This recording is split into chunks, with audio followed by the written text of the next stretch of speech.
Bonjour les amis, l'histoire que je m'apprête à lire c'est L'oiseau lune de Joyce Dunbar et de Jeanne Ray, des éditions Gauthier-Langoureau.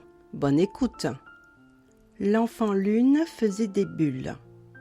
De grosses bulles de lune irisées qui s'envolèrent dans l'espace. Certaines éclatèrent sur les pointes des étoiles, d'autres flottèrent jusqu'à la terre et explosèrent au sol. L'une d'elles se posa près de l'oreille d'un bébé. « Papa !» fit-elle, enveloppant l'enfant de silence. Mais ce n'était pas un silence ordinaire. C'était le silence de la lune. « Qu'a donc notre enfant ?» demanda le père du bébé, qui se trouvait être un roi. « Mon bébé ne sourit plus quand je chante, » dit la mère, qui se trouvait être une reine. « Il ne répond plus quand je l'appelle, » ajouta-t-elle, criant son nom de plus en plus fort. « Orlo, Orlo, Orlo !» Ils envoyèrent quérir la magicienne du palais. Elle agita un hochet d'argent à l'oreille du bébé. Orlo ne tourna pas la tête. « Votre enfant ne nous entend pas, » dit la magicienne. « Il n'entend pas ?» s'exclama la reine. « Veux-tu dire que le prince est sourd ?»« Oh non, pas sourd, » répondit la magicienne. « Il entend des sons d'un autre monde, autrement qu'avec les oreilles. Il perçoit des sons différents, d'une manière différente. »« C'est impossible, » dirent le roi et la reine. « Il nous entend, c'est évident. » Mais ils avaient beau crier tant et plus, leur fils ne les entendait pas.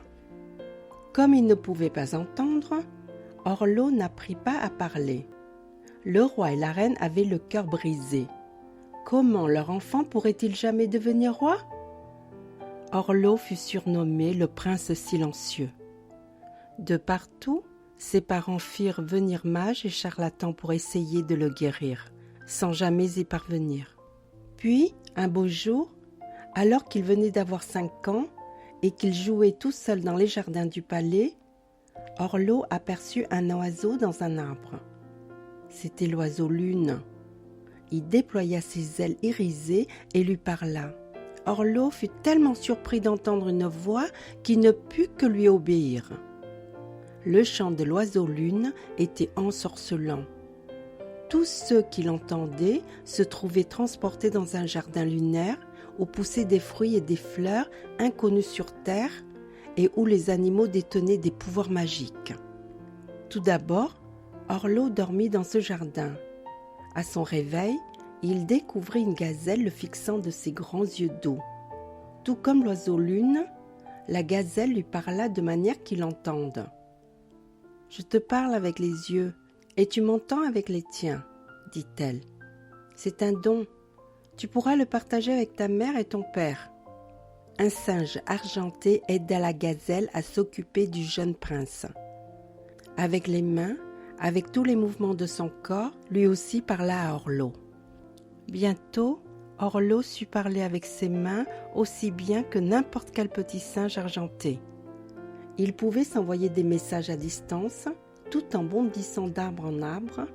Il faisait des bêtises, il se jouait des tours. Avec les gazelles, Orlo entendait la musique dans les arbres quand soufflait la brise.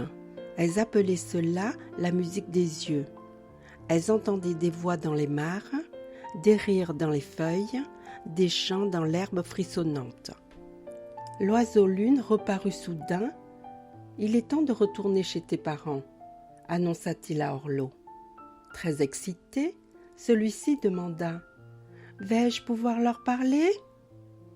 Guidé par le chant de l'oiseau, il sortit du jardin lunaire et fit irruption dans le palais. « Mère, père !»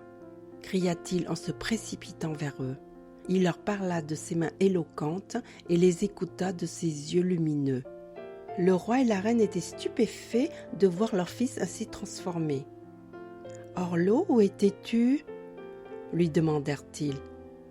Il essaya de le leur expliquer, mais ils ne savaient pas lire dans ses yeux. Médusés, ils contemplèrent la danse étrange et belle des mains bavardes de leur fils et ses paroles muettes. « Il semble nous parler Mais nous ne savons pas ce qu'il veut nous dire. Nous ne savons pas lui répondre, se lamentèrent-ils. Nous pouvons apprendre, leur répondit la magicienne, qui avait très vite déchiffré le langage d'Orlo, le langage des signes. Je n'y arriverai pas, s'écria la reine. Les rois ne parlent pas avec leurs doigts, déclara le roi. Orlo était triste. Il aimait tant sa mère et son père, et il aurait tant voulu partager avec eux tout ce qu'il savait. C'est alors qu'il vit l'oiseau-lune entrer par la fenêtre. « Écoutez le chant de l'oiseau, » dit la magicienne, « et vous aurez la réponse. » L'oiseau-lune chanta son chant magique. Il chanta la paix des montagnes et les sons enfuis sous leur silence.